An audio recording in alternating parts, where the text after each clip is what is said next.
I can still hear the silence before the shot.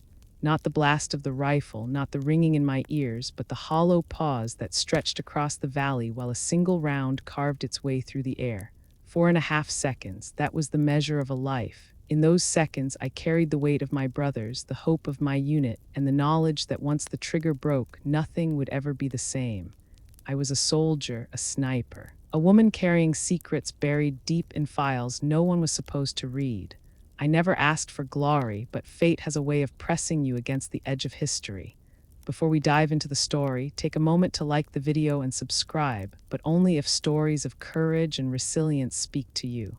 And share in the comments where you are listening from and what hour it is in your corner of the world. It is always moving to see how far these stories travel and whose hearts they reach.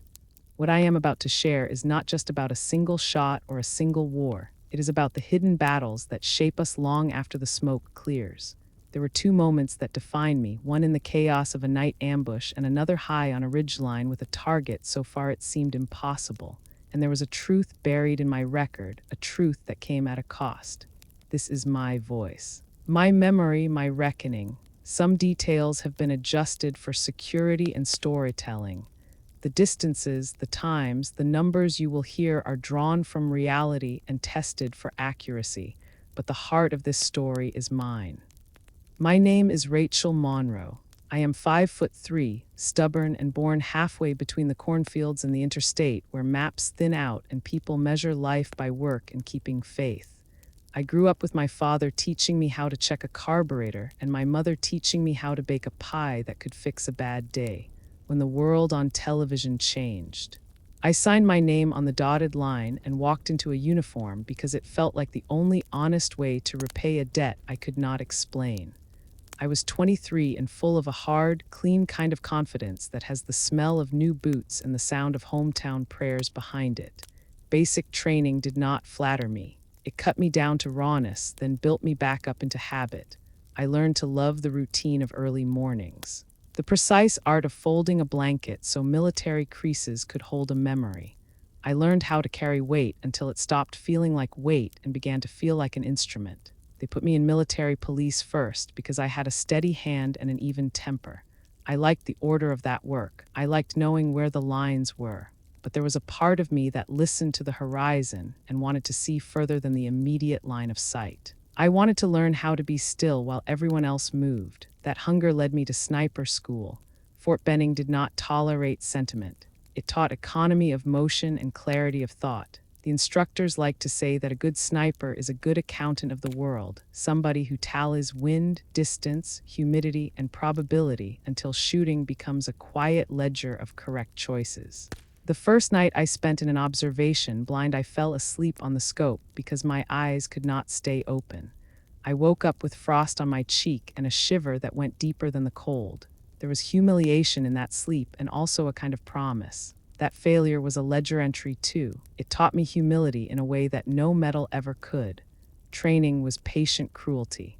They put heavy rifles into my arms and told me to learn their language. The first time I shouldered a Macmillan TAC-50, I felt the rifle like an accusation. It weighed 32 pounds with bipod and optics, and in that weight I felt every assumption people had about my size and my place. The optic was a 25 power glass that turned the world into a literal map of possibility. For the first week I could not hold it steady. My fingers cramped. My muscles screamed in protest. I learned to breathe into the rifle like it was part of my own chest. The rifle taught me to be quiet in a different way than rules taught me. Muscle memory arrived as a slow mercy, a wiring of small motions into something that did not need thought. You do not become a sniper because you are strong. You become a sniper because your body remembers the right thing when your mind is overloaded. People said things designed to chip at you. There was always somebody with a louder voice and a shorter temper who preferred simple truths. That voice liked to tell me that long-range work was for men, that you could not be both a woman and a weapon that shaped a battlefield. I learned to let those words pass like wind through leaves. It did not make them harmless. It made me deliberate. Every ridicule became an argument written in sweat and repetition. When a young private laughed about the weight of my rifle, I did not answer him then. I let the silence be a reserve, a place to store purpose. Later, when the convoy was pinned and lives hinged on an angle no one else could reach, that silence would be louder than any rebuttal. There were small rituals that became my anchors. A morning coffee that I poured the same way each day, even on patrol. A leather oiling cloth folded and tucked in my kit to keep metal smelling like intention instead of rust. The way I checked my scope mounts, 3/4 turns on the knobs until they sat like promises. These actions read as boring to people who had not waited all night for a single dawn to prove something. But habits are how a soldier navigates fear. They are a scaffolding for courage when the world makes no sense. I learned the jargon in measured doses. Range finding with a laser, calling wind with a method that used the feel of hair on the back of the hand and a finite set of numbers. I memorized how mirage can betray you on a hot valley floor and how barometric pressure can make a bullet fall in ways a gunner cannot predict. The instructors insisted on math as a kind of gospel, and we practiced until those calculations became a part of our tongues. Yet no amount of algebra soothed the rawness of being small and overlooked when the work required presence and precision. I turned that rawness into attention. One afternoon in the shooting yard, a corporal who had already decided what I would be pointed at said something not meant for kindness. He suggested with a grin that the TAC-50 was a toy for someone else, that the real heavy lifting belonged to men with broader chests. The words were meant to divide and label and to put me where people like him felt comfortable. I felt a hot, brief anger and then the calm that comes when a person knows their work. I picked up the rifle, checked the zero, and shot. The bullet went where I intended. The young corporal stopped laughing. The transition from training to real missions was not cinematic the way movies make it feel. There was no soundtrack, no clean montage. It was a series of orders, a sequence of briefings, and an odd mixture of exhilaration and dread that settled behind the sternum. I learned to pack for missions in the dark, to check ammunition twice, to tape maps to my thigh. I learned how to listen to radios that carried other people in their static. And I learned how to notice the things that the untrained eye misses, the faint trees that mark a ridge, the animal paths that hint at troop movement. Toward the end of my first year, a handler pulled me aside. He handed me a file with pages removed, a badge of work done in secret. He did not need to explain the missing entries. The message was clear. Some missions are wiped from the record for reasons higher than paychecks and commendations. I was asked then to attach to a task that would not be in the open books, a unit that did not invite publicity. I signed on the line and folded my life over into a narrower purpose. I kept my mouth shut because silence in that work is not cowardice but a covenant. There's a strange loneliness to carrying competence that no one expects from you. It sits like a stone in the pocket at night. You get used to the eyes sliding away when you speak of technical things. The polite nod that says they believe you until you are no longer in view. That is when you learn your own weather, the inner climate of resolve and fatigue. It was in that private climate that I prepared for things they could not tell me to expect. I kept my leather cloth and my 25 power optic close. I kept a small photograph of my mother tucked into my kit, not for nostalgia, but because everything that matters needs a small anchor. If you are invested in the kind of story where the quiet person proves formidable, then this is the part where repetition matters.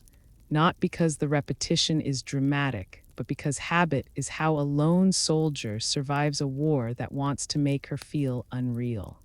Hold on to the small details. They will matter when the night closes and choices demand clear arithmetic. There is an odd mercy to being underestimated. It is like a blind spot on purpose, an absence of pressure you can use. I learned to move inside that margin. The first time I rode into the Korangal-style valley on a convoy that smelled of diesel and fear, I carried a small, folded cognition about chances. Be prepared, be patient, be invisible until action is necessary.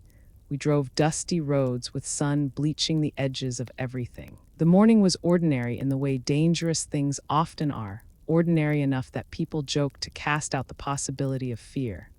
The patrol took a wrong breath at the crest of a ridge. A bullet cracked and the world narrowed to metal and blood and the sound of men and women yelling into radios that filled the air with static. The convoy had become a trap. Somewhere above, figures moved like carved pieces on a chessboard, taking advantage of the slopes, the rocks, the concealment. That is how ambushes work. They choose geometry and patience and the arrogance of assuming vulnerability. I was called. My name on the net carried an economy of syllables that meant go and mean it. I strapped my kit and took the rifle from its case like a carpenter taking a trusted tool. The weight pulled evenly across my shoulders. There is nothing theatrical about getting into position. Sometimes a great story has to be translated back into the banality of minutes and steps. I climbed with the same care I used when I tightened scope mounts, my breath regulated to keep my pulse predictable. It takes skill to move quickly and silently, and skill to make that movement appear casual to any watcher. I established on an observation post that gave me a view both wide and obscure. A ridge will do that. It can hide you and expose you in the same breath. I worked methodically. I set the bipod, leveled the rifle, and confirmed the laser range at 930 meters to the nearest hostile position. The wind read 4 to 6 miles per hour, and the mirage danced on the valley floor like a warning. I called those measurements to the net, and the radio responded with the kind of human thing that sounds like relief. The young corporal who had laughed weeks earlier now spoke to me with a new timbre. It was small vindication, and vindication tastes of cold coffee and hurried thanks. The first shot was a clean arithmetic. The 50 BMG did what it was designed to do, and the enemy position that had been pouring fire began to collapse into a scramble. That scramble is a fulcrum. It creates the tiny window where the tide decides to shift. The convoy began to move. People will tell you in different ways that war is never tidy. They are right. There were casualties and there were promises to call home that would never be made. But in that odd calculus, lives were saved because of small, exact actions that add up. After the engagement, the radio carried banter and breath and an odd kind of quiet.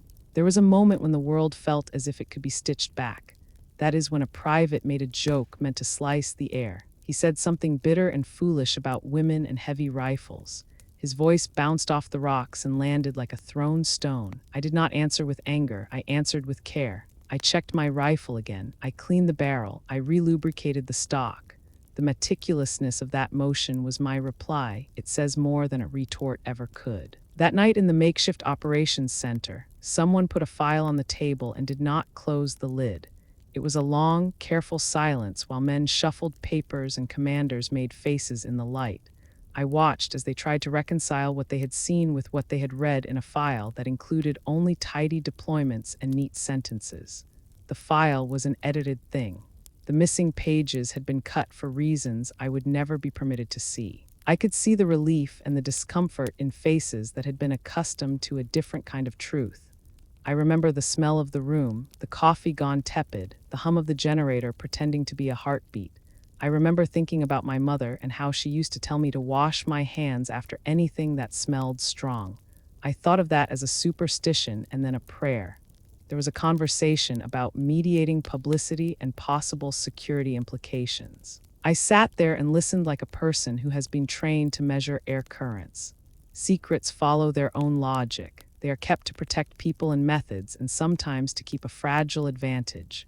I understood why the pages had been removed, even if it made my life smaller in public terms. You do work like that, and it grates at your private life. How do you tell a neighbor that you crawled into a cold blind and waited for a sun that would mean someone lived? How do you sit with your family and not let the fire of what you have seen make them smaller? The trade is a strange ledger. For a while, I let my life be a thin thing, a signal sent on low power so the world could not target it. I taught night classes at a base range, and I drank coffee with people who had no reason to ask me what I had done. It felt like a mercy. Yet the world finds ways to name you. Rumors began to crawl through the base gossip like ants moving towards spilled sugar. Someone counted confirmed kills. Someone else tried to measure the impossible distances and map the geometry of my engagements. A rumor can be protective or corrosive. It can raise a person up in ways that expose them to real danger.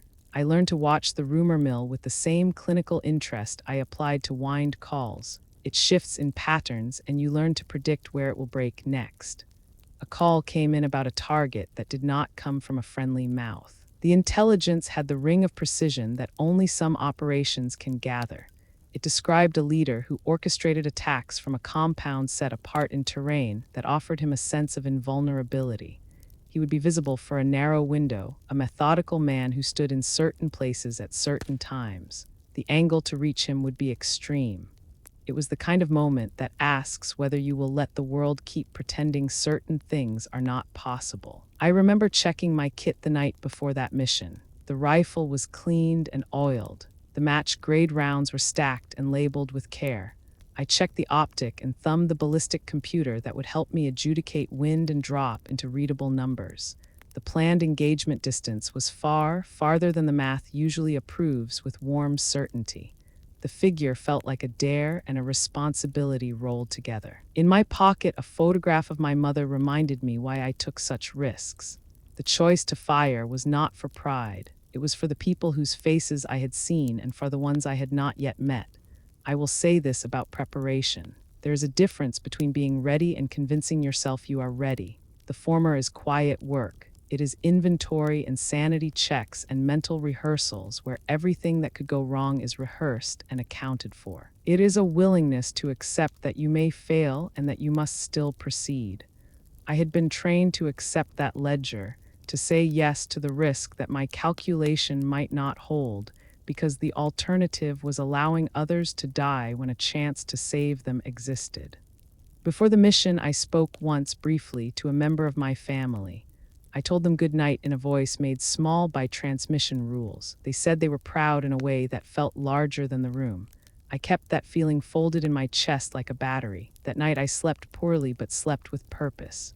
Dawn was not the enemy. It was the hour of accounts. If you want the moment that changes a life, it is made of small things collected into a single axis. A photograph folded in a pocket, the taste of cheap coffee, the exact clicking of a scope knob. Hold those images. They will help you see why a person can go on performing acts that the rest of the world finds either heroic or unthinkable. They do not live in the space between those words. They live in the ordinary moments that make extraordinary choices possible. The valley had its own voice. Anyone who has ever set foot in that place knows what I mean. Korangal was not just a stretch of mountains and narrow roads. It was a living thing that breathed down your neck. The air carried dust like a second skin, and the ridgelines seemed to lean over you, studying your every move. By the time our patrol rolled into the valley, I already felt that we had entered someone else's home, someone who did not want us there. It was a truth you could taste on your tongue, metallic and sharp, like biting down on a coin. We were 6 vehicles deep, crawling along a winding dirt road that clung to the side of the mountain like it was afraid to let go. The ridges rose above us on both sides, sharp and unforgiving. I was riding in the second vehicle, my rifle cased beside me, my heart beating in a rhythm that matched the rumble of the engine.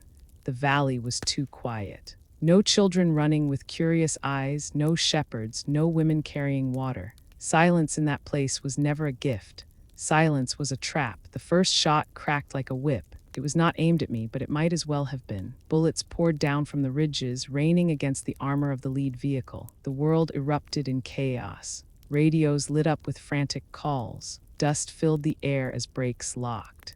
And the convoy ground to a halt in what every soldier dreads most, a kill zone. We were pinned between 2 steep slopes, enemy fire coming from the high ground, the worst possible geometry. They had planned it well, and we were the pawns.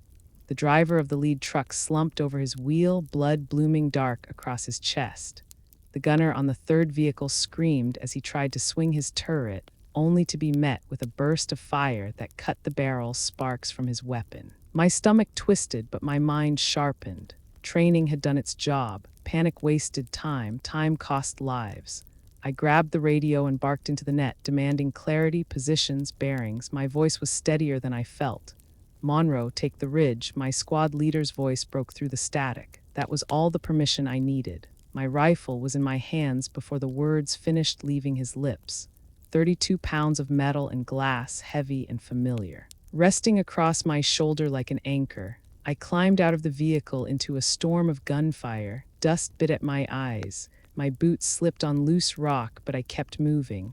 I had a job to do. The climb was brutal. 6 minutes to get where I needed to be. That was the window I gave myself. 6 minutes to find elevation, settle my scope, and make the kind of calculation that decides who gets to see another sunrise. My legs burned with every step. I could feel the rifle pressing into me, reminding me of its weight, its cost. I crawled the last stretch, belly low to the ground, heart hammering against the earth. I reached a ledge that gave me a fractured view of the ridge opposite. Through the haze of dust and smoke, I saw them. Small figures moving in and out of cover, rifles flashing in the night. I steadied my breath, set the bipod, and opened the scope. The world snapped into focus. Every enemy fighter was suddenly within reach of my glass, their movements magnified 25 times, their lives hanging on the turn of my wrist. The rangefinder confirmed what my eyes guessed. 930 meters to the nearest target, a man crouched behind a rock. Firing bursts into our pinned convoy. The wind was running steady, 4 to 6 miles per hour from the west, carrying with it the chill of the high mountains. I adjusted my scope, feeling the numbers align like puzzle pieces.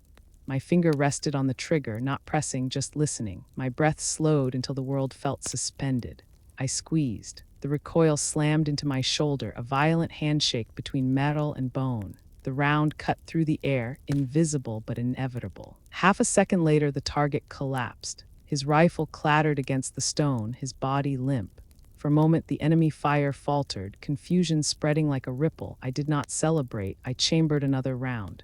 The second shot came 47 seconds later, this one stretching to nearly 1,200 meters. A man who had been rallying others suddenly dropped, his voice silenced mid-command. That was when the ambush began to fracture. You could feel the momentum shift. The convoy started to move, gunners regaining confidence, rifles barking back. The enemy was no longer hunting. They were surviving. In the middle of the firefight, my mind flickered back to training at Fort Benning. I remembered the instructors drilling us with phrases like smooth is fast, slow is smooth. I remembered the night I fell asleep on the scope and woke with frost on my cheek, humiliation in my veins. That memory steadied me. Every mistake had prepared me for this. Every repetition had taught my body how to act when my mind wanted to scream. Now, in the valley of death, I was calm. When the dust began to settle, when the radio chatter slowed from frantic bursts to exhausted reports, I let myself breathe. My arms trembled, but not from fear. It was the aftershock of holding so much stillness, of keeping my entire body rigid against the storm. I wiped sweat from my face and looked back at the convoy. Men and women moved with renewed energy, dragging wounded to safety, calling in medevacs. Lives had been spared, and part of me knew my shots had helped. Yet the weight of it pressed harder on my chest than the rifle ever had. Later, back at the vehicles, the adrenaline drained away, leaving me hollow. A young private, barely old enough to buy a beer back home, looked at me with something between awe and resentment. He muttered under his breath. A crude remark about women with heavy rifles, about luck, about flukes. The words stung, sharper than the recoil of my TAC-50. I said nothing. Silence has always been my weapon, but I met his eyes, steady and unblinking, and let him see that I would not break. Sometimes silence is the loudest answer. That night, under the thin roof of our makeshift base, I lay awake listening to the valley's voice. The korangal whispered in the dark, reminding me that every bullet carries a story, and every story carries a cost. I thought about the men I had dropped, about the families who would never see them again. I thought about the lives saved, the faces of my own brothers and sisters who would go home because I had done what was asked of me. War is a ledger written in blood, and every sniper knows that balance sheet too well. I told myself then, as I tell you now, that I never pulled the trigger for glory. I pulled it for survival, for the hope that someone else's child would live to see another day. In the korangal, there are no heroes. There are only survivors and the silence that follows the shot. Morning crept into the valley like a thief. It did not burst across the horizon with colors of fire and gold. It slid in quietly, pale and gray, slipping over the ridges and through the smoke that still hung in the air. By then, the fighting had ebbed to silence. The enemy melted back into the mountains as they always did, leaving only the echo of their presence and the damage they had carved into our convoy. I sat on the ground, the TAC-50 laid across my lap. And for the first time in hours, I realized my hands were shaking. We counted our losses, 2 dead, 4 wounded. The medic's face was drawn tight as he wrapped bandages with hands that moved faster than thought. The rest of us carried the kind of exhaustion that seeps into the bones. There is no language for that feeling. It is not relief, not exactly grief. It is the strange emptiness of surviving what should have killed you. The captain came to me as I cleaned my rifle. He looked down at the spent casings scattered across the ledge, then at me. His eyes were tired but steady. He placed a hand on my shoulder, a gesture that said more than his words. "Good work, Monroe." That was all. No medals, no speeches, just acknowledgement from a man who had seen enough war to know that praise was a fragile thing. Still, I carried those 2 words with me, heavier than the rifle I cradled. Later, back at the outpost, the adrenaline left my body like a tide receding. I found myself staring at my own reflection in the steel of a mess tin, wondering if I looked different, wondering if those 2 shots had marked me in a way I could not yet see. The truth was that nothing about my face had changed. It was the same pale skin, the same dark eyes, the same lines of strain around the mouth. But inside, something had shifted. I had crossed a threshold and there was no stepping back. The others reacted in their own ways. Some avoided me as if proximity might transfer the weight of what I had done. Others looked at me with a kind of reverence that made me uncomfortable. The young private, the one who had spat bitterness after the firefight, made sure to sit at another table during meals. I did not chase him, though I heard his whispers at night. He thought I had gotten lucky. He thought the numbers on my rangefinder were exaggerated. He thought the valley had chosen me by accident. Perhaps part of me wanted to believe that too. Because if it was not luck, then it meant I had carried the power of life and death in my hands. And that truth is harder to bear than any insult. That evening, as the sun slipped behind the jagged peaks, I sat with Staff Sergeant Lewis. He had been with me since training, a broad-shouldered man from Georgia with a voice like gravel and a heart bigger than most would admit. He handed me a cigarette, though I rarely smoked, and we watched the sky darken. "You did what had to be done," he said, exhaling smoke into the cool air. "Don't let the whispers eat at you. You're the one who kept us from being body bags lined up by the road." His words carried weight, but I did not respond. I only nodded, because I knew deep inside that what I carried was mine alone. Praise and scorn alike felt shallow against the reality of those 4.5 seconds when the world had held its breath. Sleep was scarce that night, every time I closed my eyes. I saw the ridgeline, the figures darting in and out of cover, the flash of muzzle fire.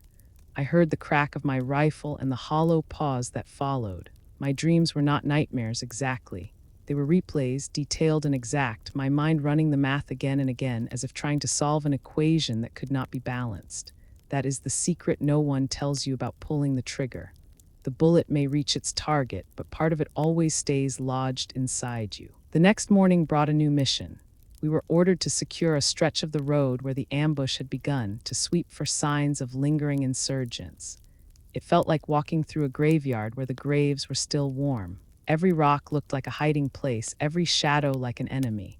I kept my rifle close, the weight of it a comfort now, though my muscles ached from the climb the day before. We moved cautiously, boots crunching on gravel, eyes scanning the ridges. Nothing moved but the wind, and yet the tension never left our spines. At one point, we found blood trails leading into the tree line, not ours. The enemy had carried their wounded away, as they always did, erasing evidence of their losses. War in that valley was not about decisive victories. It was about survival, about enduring another day. Both sides knew the game, and neither side was willing to concede. That was the cruelty of it. We were fighting ghosts who knew the terrain better than we ever could. When we returned to base, the debrief was short. Reports were written, boxes checked, numbers logged. My shots were noted, distance recorded, outcome confirmed. It looked clean on paper, clinical. But no line of ink could capture the silence that had filled those seconds. No form could hold the tremor in my hands or the sting in my chest. The record would say 2 confirmed kills at ranges between 930 and 1,200 meters. It would not say anything about the girl who lay awake at night, listening to the valley whisper through the walls. One evening, as I sat oiling my rifle under the dim light of a lantern, the young private approached me. His face was tight, his jaw clenched. I braced for another insult, but instead he dropped onto the bench beside me. He did not look at me as he spoke. "I was wrong," he muttered. "Yesterday, when the captain had us do the walk-through, I saw the angle you had. I saw the range. Nobody else could have made that shot. Not me. Not anyone." His words were awkward, forced, but they carried a kind of reluctant respect. I nodded, not sure what to say. Sometimes forgiveness is harder to receive than anger. It was in those days in that valley that I learned silence could be both shield and sword. I did not argue my worth. I did not demand recognition. I let my actions speak, even when I wished they had not needed to. I learned that the true test of a soldier is not just courage under fire, but the endurance to carry what follows. Every bullet becomes a shadow, every shadow a companion. And yet I carried them because that was the promise I had made when I put on the uniform. As the weeks went on, the ambush became another story in the endless rotation of missions.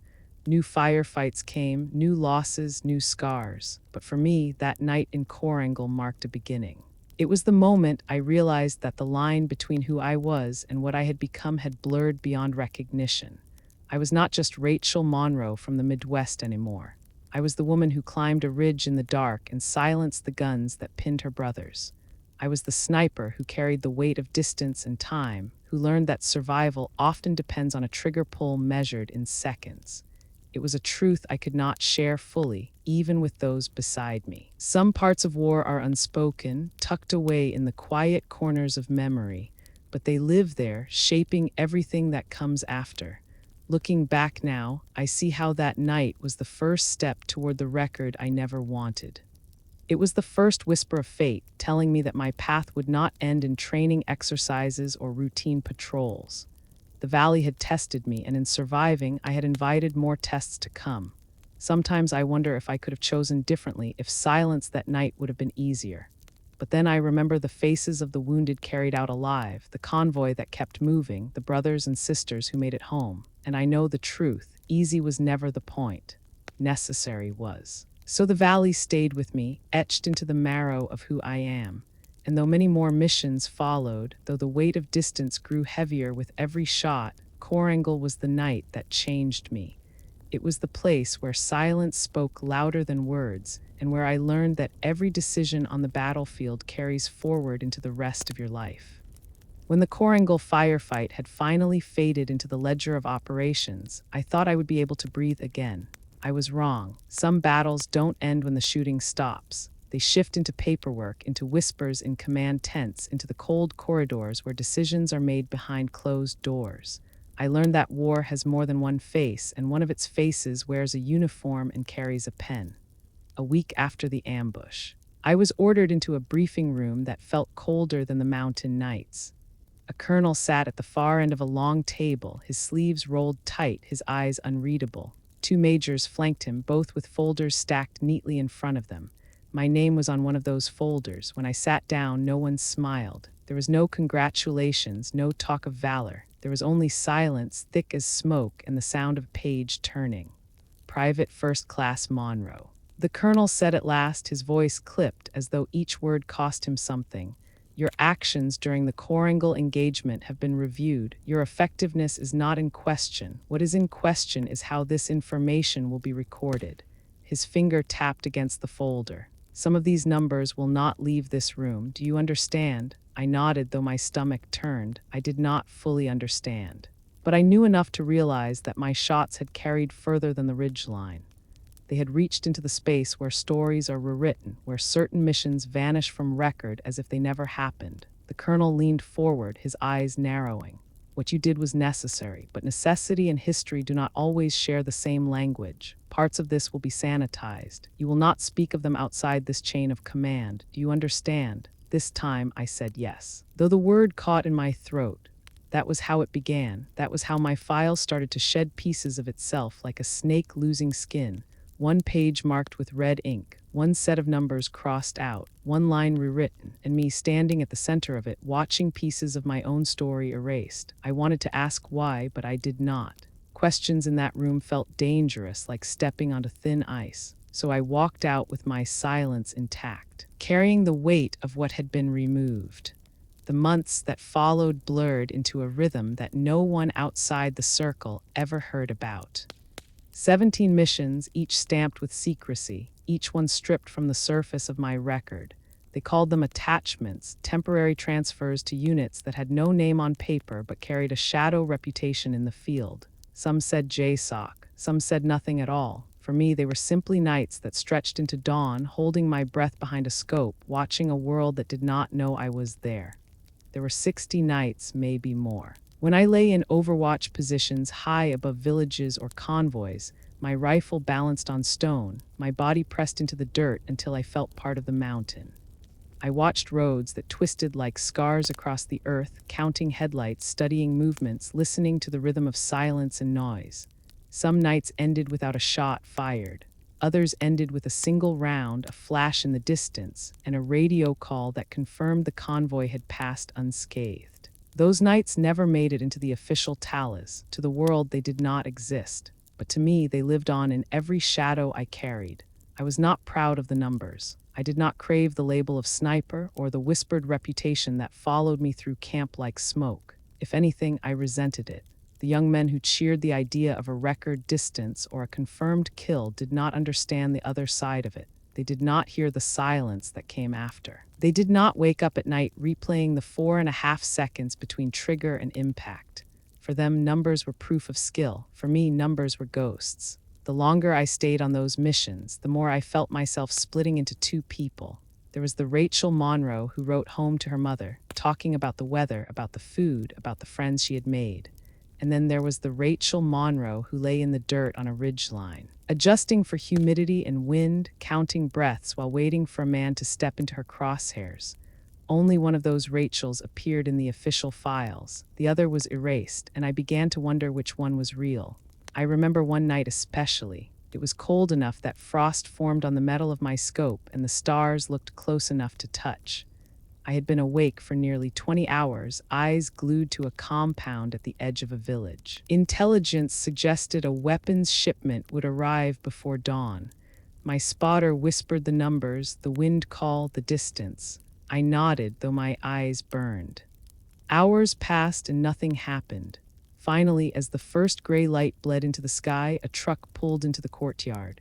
Men climbed out, rifles slung across their backs. My finger rested on the trigger, steady, but no order came. We watched, we recorded, and then we left, cold and empty, as if the night had never happened. In the file, there would be no mention of it, but I carried it, another notch of silence carved into my chest. By the time I had served 18 months in those attachments, I had learned not to ask questions about the files. I knew that my record would never match my memory.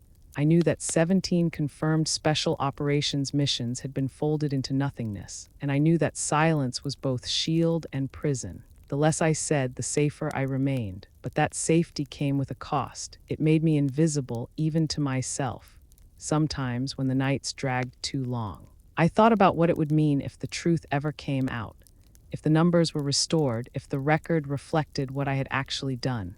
Would anyone believe it, or would they dismiss it as exaggeration, as impossible distance, as the fabrications of a soldier who wanted more than she had earned? The thought haunted me. It was easier to accept the erasure than to fight for a truth no one wanted to hear. It was in the middle of that fog, between erased missions and unspoken truths, that the next test came. Intelligence landed on our table like a stone dropped into still water. A name, a location, a timetable, a high-value target, a man whose shadow stretched across the valley and whose orders had cost lives again and again. The compound where he would appear was far from any safe approach, perched on a ridge that seemed untouchable. The distance was beyond reason, beyond doctrine, but command wanted eyes on it, and if necessary, they wanted a shot. When the words reached me, something inside me clenched. I knew without being told that this was not just another Overwatch. This was a test. This was the kind of mission that would carve itself into the marrow of who I was. My commander's voice was calm as he gave the briefing, but I saw the tension in his jaw. He knew too, everyone knew, this would not be another erased line in a file. This would be something else. Something that could not be hidden, no matter how hard they tried. That night, as I packed my kit, I felt the weight of every mission behind me. 17 times I had lived through silence. 60 nights I had lain awake with my rifle, 18 months of carrying ghosts, and now all of it was converging on a single ridgeline, a single moment, a single test. I told myself I would not think about records, I would not think about numbers. I would think only about survival, about the brothers and sisters whose lives hung in the balance. But in the back of my mind, a whisper lingered. If I made the shot, it would not be erased. If I made the shot. It would follow me forever, and I was not sure if I was ready for that. The compound appeared first as a grainy outline on a satellite feed, a smudge of walls and shadows tucked into the ribs of the mountains. It did not look like much. A courtyard, two low buildings, one dirt road that disappeared into the trees. But those blurred lines carried weight. The man who would arrive there was more than a name on a list. He was the architect of ambushes, the one who sent teenagers into the road with rifles, the one whose orders turned quiet valleys into graves. Command wanted him stopped, and if they could not take him alive, they wanted him erased. The briefing was quiet, voices pitched low as if volume itself might betray us. Maps were spread across the table, compass marks scribbled in thick pencil. The intelligence officer pointed at a ridge 2 miles away almost dismissively and said, "That is the only place you will have line of sight." He looked at me when he said it, eyes sharp as though daring me to object. I didn't. My silence was answer enough. The numbers started to fall into place the way they always did. Distance, 3,805 meters. Elevation, high enough to thin the air and make lungs ache. Wind, unpredictable, 7 to 9 miles an hour from the northwest, cutting across the valley like a knife. Humidity, 24%, just dry enough to turn breath into mist against the scope. Pressure, 29.85. The kind of detail most people forget, but snipers live and die by.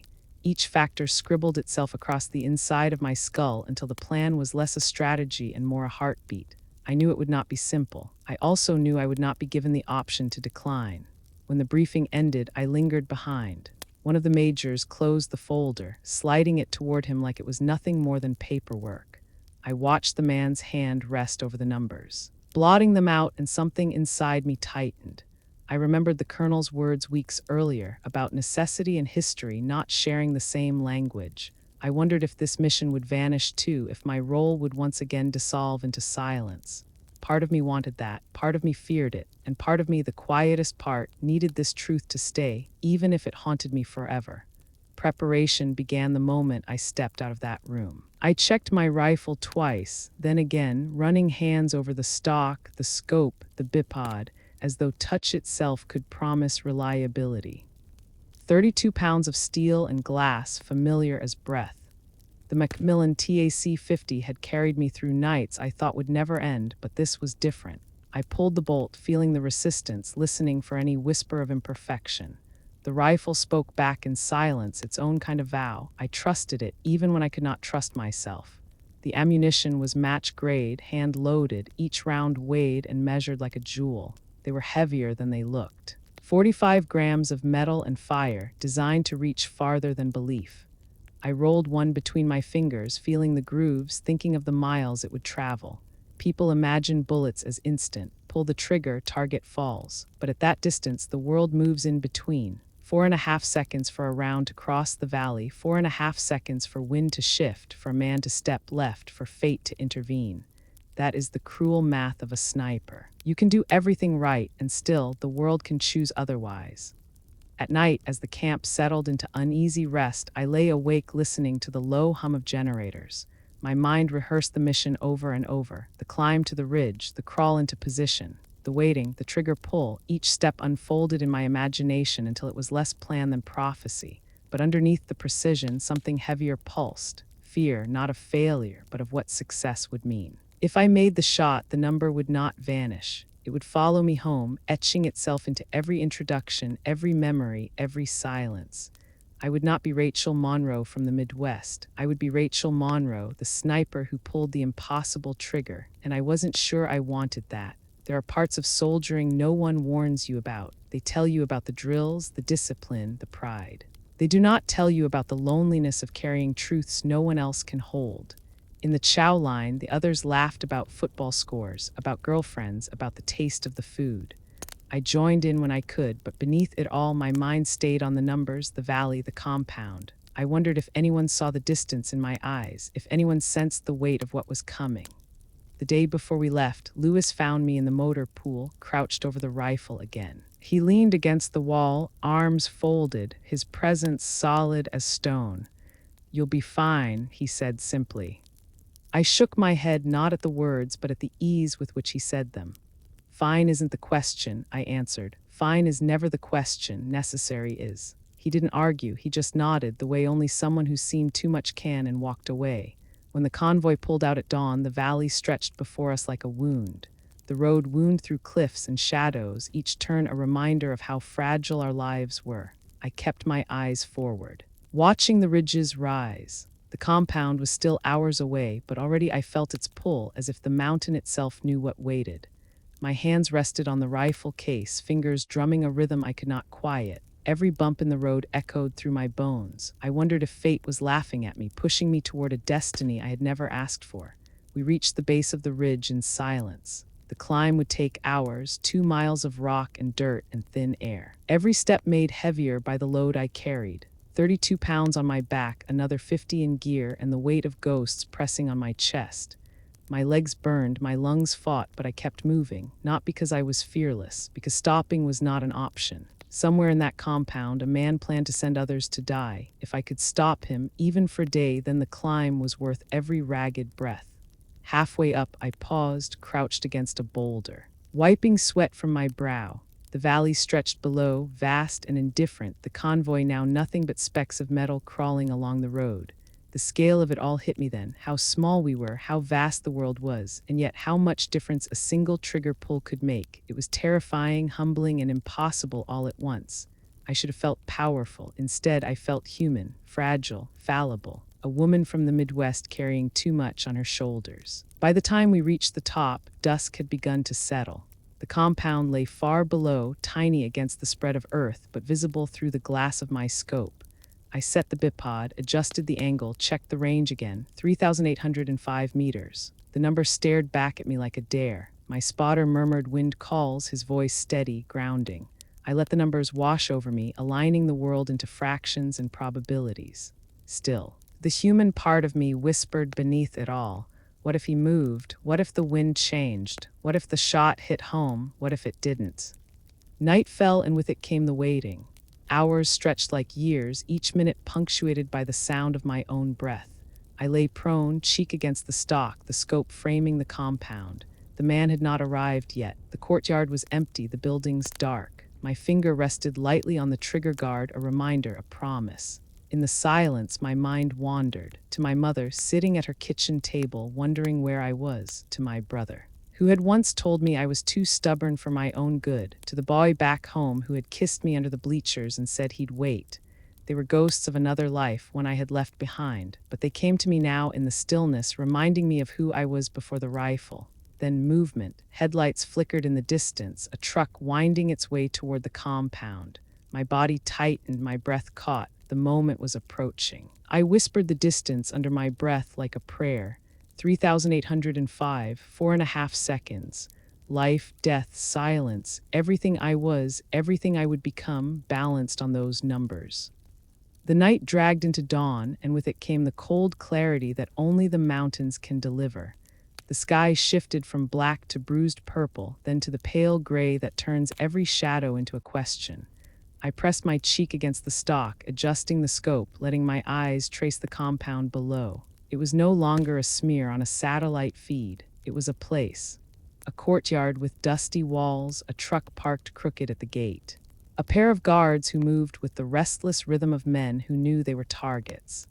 My chest tightened. The man was not here yet, but he would be. The ridge was a cruel perch. We had hauled ourselves more than 2 miles up jagged rock, 32 pounds of rifle pulling at my shoulders, another 50 of gear digging into my back. Every step had been a negotiation between will and gravity. Now my muscles twitched in the stillness, trembling with memory of the climb. I forced them to quiet. Out here, stillness was survival. The Macmillan TAC-50 lay before me, bipod dug into dirt, scope angled down into the valley. I tested the bolt again, smooth, clean, ready. The numbers ran through me like scripture. Distance, 3,805 meters. Time of flight, 4.5 seconds. Muzzle velocity, 845 meters per second. Wind, 7 to 9 miles per hour from the northwest. Gusting unpredictably. Temperature, 12 degrees Celsius. Humidity, 24%. Pressure, 29.85 in Hg. These were not abstractions. They were living forces, each one a hand pressing against the bullet's path, trying to bend fate. My task was to balance them, to carve a line through chaos. My spotter crouched beside me, murmuring wind calls. His voice was steady, low, a heartbeat against the silence. 7 from northwest, variable. Mirage shows light boil, hold left quarter mil. I nodded, my fingers tightened around the stock. He trusted me, they all did, and that trust was heavier than the rifle itself. I lifted my head for a moment, letting my eyes wander across the valley. The road twisted like a scar, the compound a cluster of fragile walls. Birds rose in sudden flocks from the trees, startled by some noise we could not hear. I wondered what the men in that compound thought as they woke. If they knew death had already found its way into the ridgeline. War is never fair, it is only relentless. As the sun crept higher, shadows peeled back and details sharpened through the glass. The truck at the gate revved and pulled away. Dust rose, curling into the air. My breath slowed, syncing with the rhythm of the world. Inhale, exhale, numbers and breath, steel and silence. That was all I had left to cling to. Then movement. Another vehicle crawled down the road, flanked by armed men on foot. My pulse thudded in my ears. The man was here, through the scope. I watched the convoy roll into the courtyard. A figure stepped out, taller than the others, wrapped in a scarf, shoulders squared with authority.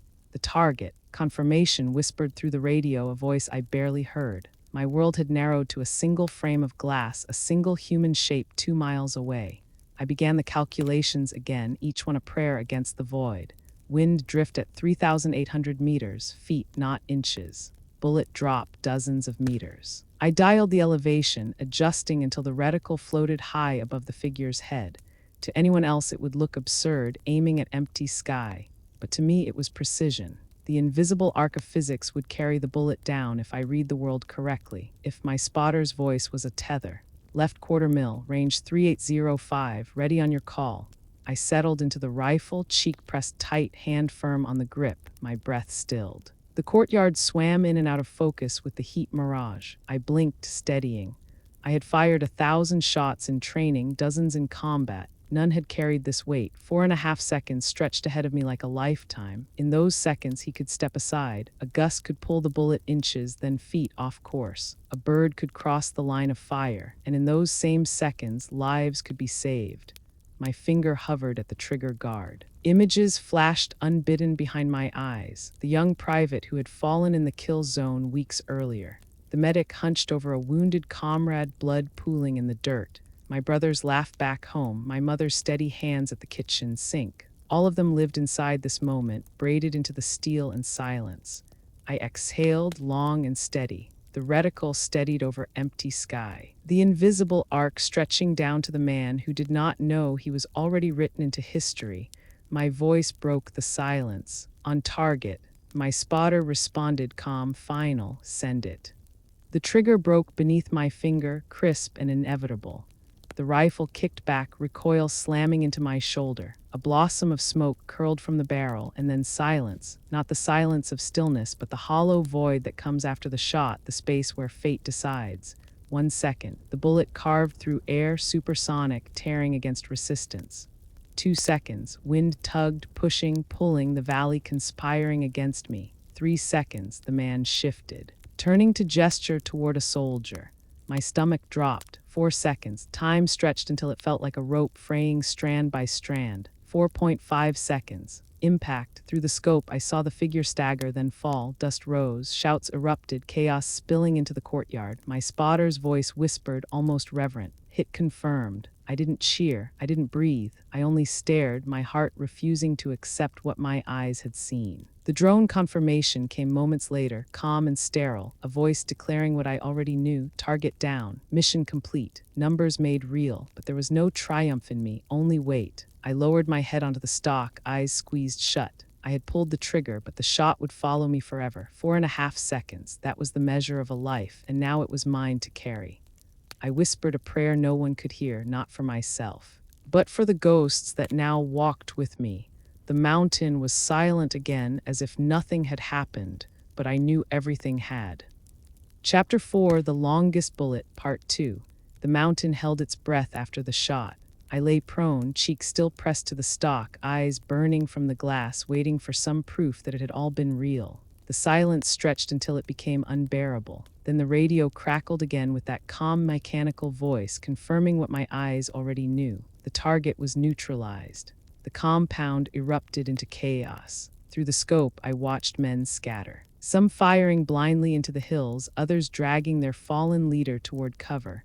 A truck tore across the courtyard, dust swirling like smoke. I followed it only for a moment before lifting my head. My part was over. My spotter clapped me on the shoulder, a quiet gesture of respect. He whispered, "That was history." I shook my head. History was a word for men in suits behind desks for me. It was blood on the dirt and 4.5 seconds carved into my chest. I did not want it. We packed quickly, every movement efficient, almost automatic. The rifle broke down into its heavy pieces. My muscles trembled as I slung the weight back onto my shoulders.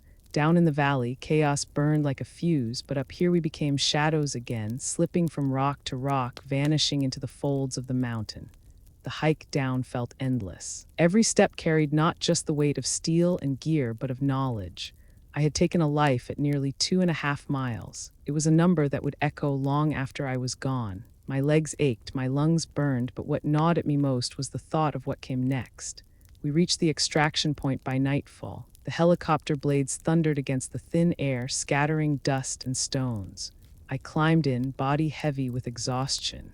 And for the first time since the shot, I allowed myself to close my eyes. The roar of the rotors drowned the voices around me. I pressed my forehead to the window and let the darkness swallow the mountains behind us.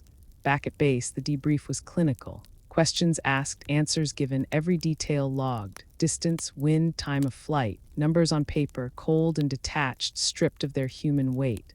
I answered quietly, never lifting my eyes from the table. My hands trembled, but no one commented. To them, this was a success. To me, it was a scar. Later that night, I sat alone in the barracks, gear spread across the bed. I cleaned the rifle piece by piece, hands moving in silence. The cloth slid over cold steel, oil catching the dim light. It was a ritual as old as my training, meant to bring order after chaos. Yet with each stroke, I felt the weight pressing deeper into me. This rifle had carried me into history. I wanted nothing more than to set it down and never touch it again. But there was no walking away. Not yet. In the days that followed, whispers grew. The shot was too long, too precise, too extraordinary to remain hidden. Within hours, commanders were circulating the report. Within days, analysts were combing through every detail, verifying numbers, confirming conditions. It would not stay buried. My commanding officer summoned me. His eyes were tired, his voice measured. He told me the truth I already knew. The shot was confirmed and the record books would mark it. The world would know. He looked at me with something like pride, but beneath it was caution. He said, "Once this leaves the shadows, you cannot put it back." "Are you ready for that?" I wanted to say no. I wanted to tell him that I was just a soldier doing my job, that I never asked for glory, that I did not want my name written into history for something that had cost me sleep, peace, and maybe my soul. But the truth was simpler. My name would be written whether I agreed or not. The sanitization of my file could not protect me now, not from the spotlight, not from questions that would follow. But what clenched my chest most was the realization that stepping into the light might shield others. My unit, my brothers, if the record was tied to me, it would not be tied to them. They could stay hidden in the shadows, their mission still deniable, their families safe from the weight of questions. That was the price. I had to carry it so they would not. That night I walked outside the barracks, the desert air cool against my face. Stars spilled across the sky in uncountable thousands. I tilted my head back, searching for some answer in their cold light. None came. Only the reminder that the universe is vast and one soldier's burden is but a flicker. Still, it was mine. I thought of home, of my mother's kitchen, the hum of her old radio, the smell of bread in the oven. I thought of my father's worn boots by the door, my brother's laughter echoing down the hall. Those memories were anchors, pulling me back to a world that felt impossibly far away. Yet they also reminded me why I had lifted the rifle in the first place. Not for glory, not for records, but for lives. As dawn broke, I felt a strange calm settle over me. I knew the world would come knocking soon. Reporters, historians, strangers hungry for a story. They would ask how it felt, what it meant, whether I felt proud. I would not give them the satisfaction of simple answers. I would tell them the truth as I knew it, that it was 4.5 seconds I would carry forever, that it was never about a number. That behind every headline there is a soldier staring into silence, praying they made the right choice. The decision crystallized in me with the rising sun. I would not hide. I would step forward not for myself, but for the brothers beside me and the ghosts I carried. If exposure meant shielding them, then I would take the weight. I walked back inside, rifle slung across my back, heart heavy but steady. The shot had already written me into history. All that was left was to face it with the same stillness I had carried on that ridge. The mountain had asked for silence. Now the world demanded my voice. The days after the ridge passed in a blur, as though I were moving underwater while the world above me spun faster than I could track. At first there was only silence, a silence that felt almost merciful. We returned to base, cleaned our weapons, submitted reports, and sat in briefings where words like success and confirmed were spoken in voices that belonged to men who had not been there. For a heartbeat of time, I thought perhaps the story would stay buried. Locked inside the walls of classified files, I was wrong. The record spread quietly at first, a whisper passed down corridors, a rumor that drifted across units. 3,805 meters, 4.5 seconds, a single bullet that rewrote the numbers in every manual. The words were repeated with awe, sometimes with disbelief, sometimes with pride. The Army has its own ways of carrying stories, and this one had wings. My commanding officer called me into his office within days. His desk was cluttered with papers, maps, files, but his eyes were fixed on me with a weight that made the air heavy. He told me the shot had been verified by multiple sources. The Board of Records had been informed. Within weeks, it would no longer belong to the shadows. It would belong to history. He asked me how I wanted to handle it. I almost laughed, as if there were any choice, once the truth is loosed. It cannot be recalled. Still, he offered me the illusion of control. He told me I could step forward, claim it, speak for myself, or I could refuse and the record would still be published, but the silence would leave others to speak in my place. I sat there for a long time, staring at the cracks in the wooden desk. I remembered the briefing rooms of sniper school, where instructors warned us that no matter how far we reached, the longest shots were never trophies. They were burdens. They lived with you in your chest, in your dreams. They said you would never be thanked properly for them, and you should never want to be. And yet here I was, with the world pressing at the door, demanding an answer. That night I could not sleep. I lay in the barracks, listening to the quiet breathing of the others, the creak of bed springs, the far-off hum of generators. My mind kept replaying the 4.5 seconds, the dust rising from the courtyard, the figure falling, the silence afterward. It replayed until I wanted to scream. I stepped outside into the desert air. Stars sprawled across the sky, unblinking, cold, eternal. I whispered a question into the night, though no one was there to answer. What was the measure of a soldier's life? Was it the distance of a bullet, the weight of a record, or was it the quiet things, the brother you carried from a kill zone, the private you shielded with your body, the comrades who survived because you did not miss? The truth settled slowly. Records do not matter, lives do. And if stepping into the light would shield my brothers from scrutiny, then the answer was clear. I would take the weight. The announcement came weeks later. My name attached to a number, broadcast in press releases and news articles. Rachel Monroe, United States Army sniper, the longest confirmed kill in military history. The headlines were cold, factual, almost sterile. They did not speak of the sweat that soaked my back on that ridge, or the prayer I whispered as the trigger broke, or the sleepless nights that followed. They spoke only of numbers. 3,805 meters, 4.5 seconds. Journalists tried to reach me. Some wanted a quote, some wanted a full interview, some wanted a photograph they could plaster across pages. I refused them all. I had given enough. My words belonged to my brothers, not to papers. Still, my silence did not stop the story. It grew without me, twisted by speculation. Draped in myth, some called me a legend, some called me a ghost, some doubted I even existed. Inside the unit, the atmosphere shifted. Some treated me with reverence, as if the shot had elevated me beyond ordinary soldiers. Others kept their distance, wary, perhaps envious, perhaps unsettled by the attention. One young private approached me once, asking what it felt like. I looked him in the eyes and told him the truth. It felt like nothing you want to feel. He nodded, eyes wide, and never asked again. The hardest part was knowing the sanitization of my file had shattered. The past 18 months, the missions that did not exist, the nights spent in Overwatch positions, all of it risked exposure now. Not in full, perhaps, but enough to draw questions that could hurt others. I made my decision quietly. When the deployment ended, I did not re-enlist. I returned home, slipping out of the Army's grasp before the weight crushed me entirely. I had given what I could, now I would carry what I must. Home was Texas. Wide skies, flat roads, the hum of cicadas in the heat. I rented a small house on the edge of town, where fields stretched far enough to let me breathe. Each morning I woke before sunrise, brewed coffee strong and bitter, and sat on the porch watching the sky shift from black to gold. Sometimes I carried the rifle out, not to fire, but to clean, to hold, to remind myself that the steel no longer defined me. I found work training a National Guard unit nearby.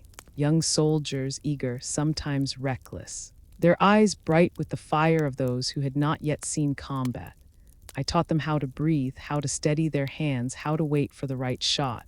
But more than that, I taught them the weight of it. I told them that a bullet is not just brass and lead. It is a story, and once you fire it, you must carry that story for the rest of your life. Some listened with reverence, others with skepticism, but I knew the truth would find them in time. There was a cafe in town where I became a regular, a quiet place tucked between a hardware store and a feed shop.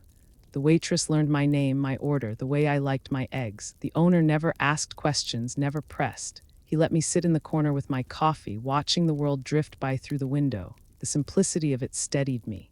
One morning, as the sun broke over the horizon, painting the sky in soft pinks and golds, I realized I could breathe again. Not the shallow, measured breaths of a sniper on the ridge, but the full breath of a woman who had chosen to live.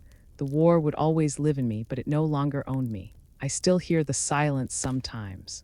At night, in dreams, in moments when the world grows too still, 4.5 seconds that stretch across years. But I remind myself of the truth. I do not need fame. I do not need records. If there is anything worth remembering, it is that they lived because I did not miss. That is enough.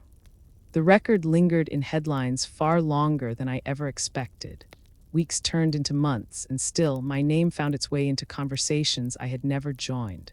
I avoided the television, turned away from magazines at the store, but people found me nonetheless. A neighbor once stopped me by the mailbox, holding out an article he had clipped, eyes wide with wonder. I thanked him politely, folded the paper, and tucked it in the trash when I got home. The world wanted a hero. I wanted only to breathe. Teaching became my refuge. The young soldiers reminded me of myself at 19, raw and untested, carrying dreams and fears they could not yet name. They looked at me with curiosity at first, knowing pieces of my story but unsure what to believe. I let them wonder. In the field, I did not speak of the record. I spoke of patience, of discipline, of respect for the weapon. We would line up on the range as the Texas sun climbed, rifles gleaming in the heat. I taught them how to align their sights, how to read the wind in the flicker of grass or the shimmer of air. I drilled into them the truth my instructors had once given me. A bullet cannot be recalled. You own it the moment it leaves the chamber. They listened, some with eager nods, others with the half-doubt of youth. I knew time would carve the lesson deeper than my words could. Sometimes. After the range went quiet, a soldier would linger. They would ask questions, the kind whispered more than spoken. Did you ever regret it? Did you ever feel proud? Did it change you? I never gave them the simple answers they wanted. I told them regret is not the right word. Pride is not either. What you feel is weight. What you feel is responsibility. And if you are lucky, what you feel is the relief of knowing someone lived because you did your job. That is all. Life in Texas was steady in its simplicity.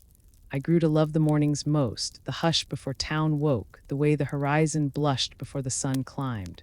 I would sit in the cafe with a cup of black coffee, the steam curling like smoke, and watch trucks rumble down the road, their drivers on their way to ordinary days. Sometimes in those moments I felt envy, other times gratitude. One morning a man in a worn ball cap sat across from me without asking. He was a veteran too, you can always tell by the eyes. He nodded once, sipped his coffee, and said nothing for a long time. When he finally spoke, it was only to say that he had read about the shot. That it did not matter what the papers called me. What mattered was that I had brought people home. He tapped the table once with his knuckles, a gesture of respect, then stood and left. I never saw him again, but his words stayed. Sometimes the simplest truths come from strangers. I carried no medals with me, no framed certificates, no plaques. The Army had tried to give me recognition, but I declined. Pieces of metal and paper cannot carry what I carry. They cannot ease the nights when silence drags me back to the ridge, to the 4.5 seconds that carved into me. What steadies me is knowing that lives continued, that families remained whole because I did not falter. Years slipped by. The record was eventually broken, as records always are. Another sniper in another corner of the world sent a bullet further, and the headlines shifted. My name faded from the spotlight, and with it came a strange peace. I was no longer the headline. I was just Rachel again, a woman in Texas who rose with the sun, taught young soldiers, and lived quietly. I still kept in touch with a few from my unit, brothers in arms bound by things we never speak of. Once one of them called late at night, his voice thick with drink, asking me if I ever thought about it. I told him the truth. I think about it every day, but I no longer let it own me. He was silent for a long time, then whispered thank you before hanging up. Sometimes the only thing we can give each other is the assurance that we are not alone in the remembering. The cafe became my sanctuary. I would watch the sun spill across the street, hear the hum of life around me, and remind myself that this too was worth protecting. These quiet mornings, these simple rituals are why we serve, even when the cost is heavy.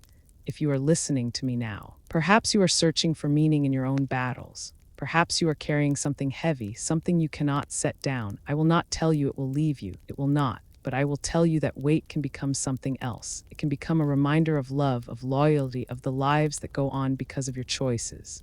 I did not need the record. I did not want the headlines. What I wanted was for them to live, and they did. That is enough.